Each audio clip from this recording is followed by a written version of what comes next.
वो शक्ति जो जननी भी है और विनाशिनी भी, जिनके नेत्रों में करुणा है और भाल पर क्रोध की ज्वाला, जिनकी मुस्कान से संपूर्ण सृष्टि पनपती है और जिनके क्रोध से असुरों की सेनाएं राख बन जाती हैं।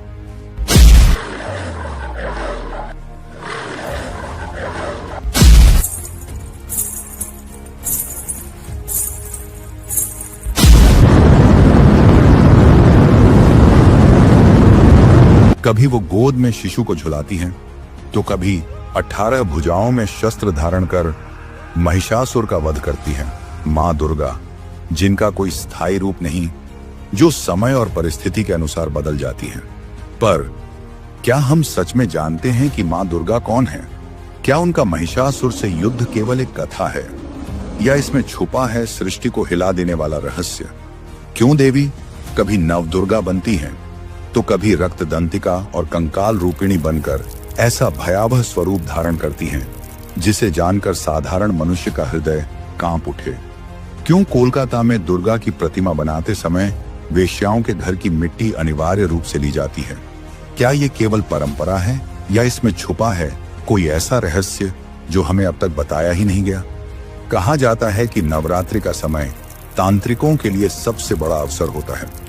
क्या वाकई इस दौरान मां दुर्गा के उग्र रूपों की साधना से असाधारण शक्तियां प्राप्त की जा सकती हैं? और क्या सच है उन गुप्त कथाओं में जहां कहा जाता है कि देवी को प्रसन्न करने के लिए कभी मानव बलि तक दी जाती थी? क्या वहां आज भी दुर्गा के किसी गुप्त और भयानक रूप की आराधना की जाती है? और आखिर क्यों दुर्गा सप्तशती को सिर्फ भक्ति का ग्रंथ नहीं, बल्कि तांत्रिक साधनाओं का सबसे गुप्त कोड कहा जाता है?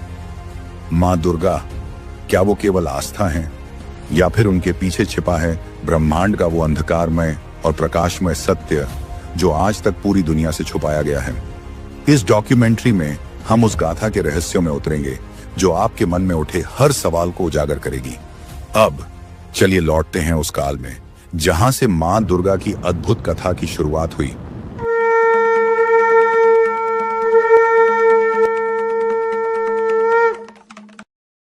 सृष्टि के अनंत प्रवाह में एक समय ऐसा भी आया जब देवता और दानवों की लड़ाई थमने का नाम ही नहीं ले रही थी। उस काल में एक असुर पैदा हुआ, महिषासुर। उसका जन्म ही विचित्र था। उसका पिता रंभासुर और माता एक जल महिषिणी थी। इसी कारण उसका रूप आधा असुर और आधा भैंस था। बचपन से ही उसमें असाधारण बल था और साथ ही क्रूरता भी। कहा जाता है कि जब वह बड़ा हुआ तो उसने कठोर तपस्या शुरू की। महीनों नहीं, वर्षों तक वह तप करता रहा और आखिरकार स्वयं ब्रह्मा उसके सामने प्रकट हुए। ब्रह्मा ने प्रसन्न होकर उसे वर मांगने को कहा। महिषासुर ने बड़ी चतुराई से कहा, हे प्रभु, मुझे यह वरदान दीजिए कि कोई भी पुरुष, कोई देवता, कोई दानव, कोई भी मुझे मृत्यु न दे पाए। मेरी मृत्यु केवल किसी स्त्री के हाथों लिखी जाए। ब्रह्मा क्षण भर के लिए चुप हो गए। उन्हें लगा कि यह वरदान तो एक चाल है, क्योंकि महिषासुर के मन में यह विश्वास था कि कोई भी स्त्री, चाहे देवी हो या मानव, इतनी शक्तिशाली नहीं हो सकती कि उसे परास्त कर सके। ब्रह्मा ने वरदान दे दिया और यही वरदान एक दिन उसके अंत का कारण बनने वाला था। वरदान पाकर महिषासुर का अहंकार 7वें आसमान पर पहुंच गया। वह असुरों की विशाल सेना लेकर इंद्रलोक पर टूट पड़ा। इंद्र और अन्य देवताओं ने प्रतिकार करने की कोशिश की, लेकिन कोई उसका सामना नहीं कर पाया। महिषासुर ने इंद्र को सिंहासन से उतार फेंका। सूर्य, अग्नि, वायु तक को परास्त कर दिया। स्वर्ग लोक उसके अधीन हो गया। उसका आतंक इतना बढ़ा कि उसने स्वर्ग की अप्सराओं और देवियों तक का अपमान करना शुरू कर दिया। देवता बेबस हो गए। वे ब्रह्मा, विष्णु और महेश के पास पहुंचे। देवताओं ने गिड़गिड़ाते हुए कहा, अब हम पर दया कीजिए। महिषासुर ने समस्त लोकों पर अधिकार जमा लिया है। उसकी शक्ति इतनी है कि हम सब मिलकर भी उसका सामना नहीं कर पा रहे। तभी हुआ एक अद्भुत चमत्कार। ब्रह्मा, विष्णु और महेश तीनों ने अपना तेज प्रकट किया। वह तेज इतना प्रचंड था कि उसे आकाश और पृथ्वी कांप उठे। देवताओं ने भी अपना अपना तेज उसमें मिला दिया। उस सम्मिलित अद्भुत प्रकाश पुंज से एक देवी प्रकट हुई, तेजस्विनी, दिव्य और अद्वितीय। उनकी 10 भुजाएं थीं, जिनमें हर देवता ने अपने अपने शस्त्र अर्पित किए। विष्णु का चक्र, शिव का त्रिशूल, इंद्र का वज्र, वरुण का शंख, यम का दंड, अग्नि का शक्तिशाली बाण। देवी का रूप देखकर स्वयं देवता भी आश्चर्यचकित रह गए। यही थी मां दुर्गा, एक ऐसी शक्ति जिसका जन्म ही केवल महिषासुर का अंत करने के लिए हुआ था। महिषासुर ने जब सुना कि देवताओं ने एक स्त्री को अपना सेनापति बना दिया है, तो वह ठहाका मारकर हंस पड़ा। उसने कहा, क्या यही तुम्हारी अंतिम चाल है, एक स्त्री से मेरा सामना करवाना? लेकिन जब वह दुर्गा के सामने पहुंचा तो उसकी हंसी क्षण भर में ही डर में बदलने लगी। देवी सिंह पर सवार थीं और उनके नेत्रों से ज्वाला निकल रही थी। महिषासुर ने अपनी पूरी सेना भेजी। रक्तबीज, चंडमुंड, धूम्रलोचन जैसे असुर आगे आए, पर सब देवी के शस्त्रों से धराशायी हो गए। युद्ध 9 दिनों तक चला। कभी महिषासुर हाथी का रूप धारण करता, कभी सिंह का, कभी भैंस का, कभी पुरुष का, पर हर बार दुर्गा ने उसे परास्त किया। आखिरकार वह भैंस के रूप में आया, प्रचंड, भयानक, अजेय। देवी ने उसका सींग पकड़कर उसे धरती पर पटक दिया। जब उसने फिर से मनुष्य रूप लेना चाहा, उसी क्षण मां दुर्गा ने त्रिशूल उसके सीने में भोंक दिया और उसका सिर धड़ से अलग कर दिया। युद्ध समाप्त हुआ। देवताओं ने राहत की सांस ली। स्वर्गलोक फिर से प्रकाश से भर गया। महिषासुर का अंत केवल एक दानव की मृत्यु नहीं था, यह प्रतीक था अहंकार पर विनम्रता की विजय का, अत्याचार पर न्याय की जीत का, और इस सत्य का कि सृष्टि को संतुलित रखने वाली शक्ति हमेशा स्त्री शक्ति ही है। और तभी से मां दुर्गा को महिषासुर मर्दिनी कहा जाने लगा। वैसे तो मां दुर्गा के बहुत सारे रूप हैं, लेकिन मां दुर्गा केवल जननी ही नहीं है। उनके कुछ ऐसे रूप हैं जिन्हें देखने का साहस साधारण मनुष्य में नहीं होता। आज हम मां दुर्गा के कुछ ऐसे असाधारण रूप के बारे में बात करेंगे। उस रूप में सबसे पहले था रक्तदंतिका। कहा जाता है कि जब असुरों का अत्याचार बढ़ गया और न्याय के सभी साधन विफल हो गए, तब देवी ने रक्तदंतिका का रूप धारण किया। उनका मुख लालिमा से भरा हुआ था और दाहिनी भुजा में त्रिशूल चमक रहा था। बाईं भुजा में वह कटोरा लिए थी जिसमें उनके शत्रुओं का रक्त गिरता था। कहते हैं जो भी उनके इस रूप को देखता, उसकी आत्मा डर और श्रद्धा से कांप उठती। यह रूप केवल अत्याचार का विनाश करने के लिए था और इसका उद्देश्य सृष्टि में न्याय स्थापित करना। फिर आया उनका कंकाल रूपिणी रूप। कंकाल रूपिणी के शरीर में असंख्य हड्डियां शामिल थीं, जो उन्हें और भी भयानक और अजेय बनाती थीं। उनके नेत्रों से ज्वाला निकलती और उनके कदम पड़ते ही अत्याचारियों का विनाश निश्चित होता। कहते हैं कि इस रूप में देवी ने केवल अपने हाथों से असुरों का संहार नहीं किया, बल्कि उन्होंने उस अराजकता और अंधकार को समाप्त किया जिसे कोई और नहीं रोक सकता था। साधारण मनुष्य इस रूप को देखकर भयभीत हो जाता, लेकिन यह रूप सृष्टि के संतुलन का प्रतीक था।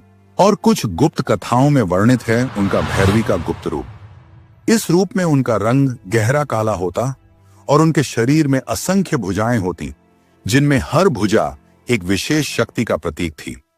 यह रूप केवल अत्यंत संकट और विनाश के समय प्रकट होता।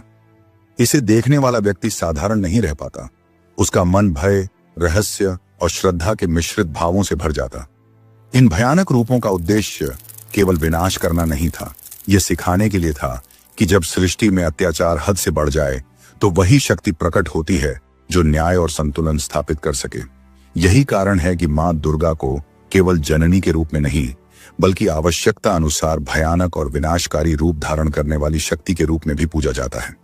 ये रूप हमें याद दिलाते हैं कि मां दुर्गा केवल करुणा की देवी ही नहीं, बल्कि वह शक्ति है जो हर परिस्थिति में सृष्टि की रक्षा करती है। कभी वह कोमल और शांत, तो कभी भयंकर और अजेय, लेकिन हमेशा सृष्टि की संतुलन रक्षक। अब हम एक और रहस्य की तरह आगे बढ़ाते हैं, और वह है कोलकाता में मां दुर्गा की मूर्तियां बनाने के पीछे का। सालों पहले की बात है। कोलकाता के गलियों में एक रहस्य छुपा हुआ था जिसे हर कोई नहीं जानता। हर साल जब नवरात्रि का समय आता, शहर के हर कोने में मां दुर्गा की प्रतिमाएं बननी शुरू हो जाती। लेकिन क्या आपने कभी सोचा है कि इन प्रतिमाओं के निर्माण में इस्तेमाल होने वाली मिट्टी कहां से आती है? कहा जाता है कि यह मिट्टी केवल किसी सामान्य जगह से नहीं, बल्कि वैश्यों के घरों से लाई जाती है। और यह केवल एक परंपरा नहीं, बल्कि इसके पीछे छुपा है एक गहरा और रहस्यमय कारण। लोक कथाओं में कहा जाता है कि वैश्यों के घर की मिट्टी शुद्ध होती है, क्योंकि उसमें जीवन की वास्तविकता और संघर्ष की गहन अनुभूति छुपी होती है।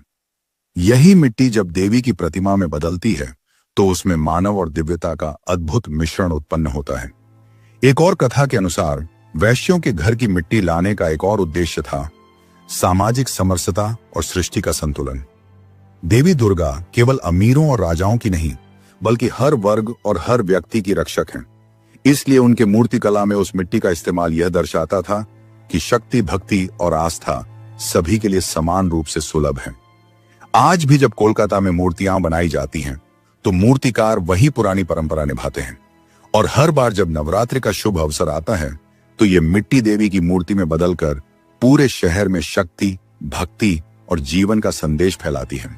यानी यह केवल मिट्टी नहीं, ये मानव भावनाओं, संघर्ष और भक्ति का प्रतीक है। और इसी मिट्टी से बनी मां दुर्गा की मूर्ति को देखकर हर भक्त महसूस करता है कि देवी वास्तव में हर दिल में वास करती हैं। उसके साथ ही अब हम जानेंगे नवरात्रि के एक ऐसे पहलू के बारे में जिसके बारे में किसी को नहीं पता। रात का अंधेरा, चारों ओर सन्नाटा और किसी निर्जन श्मशान में सिर्फ हवन की अग्नि की लपटें जल रही हैं। चारों ओर तंत्र मंत्र की गूंज, ढोल नगाड़ों की धीमी थाप और साधकों के स्वर। यह कोई साधारण दृश्य नहीं है। यह है गुप्त नवरात्रि की रात्रि, जब मां दुर्गा के तांत्रिक रूप की उपासना की जाती है। सदियों पहले की बात है। वाराणसी की गलियों में रात के सन्नाटे में दीपक की टिमटिमाती लौ और तंत्र मंत्र की गूंज सुनाई देती थी। कहते हैं गुप्त नवरात्रि में साधक यहां मां दुर्गा की अदृश्य शक्ति को जगाने के लिए गुप्त साधनाएं करते थे। दिन में यह नगरी साधुओं और यात्रियों से भरी रहती, लेकिन आधी रात को यही काशी तांत्रिक अनुष्ठानों की भूमि बन जाती। इन्हीं साधकों का सफर आगे बढ़ता था तारापीठ की ओर।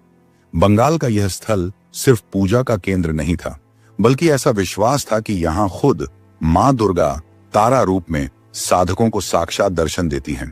कहते हैं कई बार साधकों ने यहाँ अजीब घटनाएं देखी। अग्नि बिना घी के जल उठी, शवों पर साधना करते समय रहस्यमयी आवाजें सुनाई दी। तारापीठ मानो जीवित प्रयोगशाला था, जहां भक्ति और तंत्र एक साथ सांस लेते थे। लेकिन साधना यहीं खत्म नहीं होती थी। कहते हैं सच्चे साधक अपनी यात्रा का तीसरा पड़ाव बगलामुखी पीठ मानते थे। यहां मां का रूप सबसे रहस्यमय और भयानक कहा जाता है। मान्यता है कि मां बगलामुखी अपने भक्तों को ऐसी शक्ति देती हैं जिससे शत्रु का वाणी और बुद्धि दोनों बंध जाते हैं। पुराने समय में राजाओं और योद्धाओं तक ने यहां आकर तंत्र साधकों से विजय का आशीर्वाद मांगा। इन तीनों स्थलों को जोड़ता था एक अदृश्य धागा, मां दुर्गा की वह गुप्त शक्ति जो केवल गहन साधना से प्रकट होती थी। लेकिन कहानी का सबसे चौंकाने वाला पहलू था बलि प्रथा।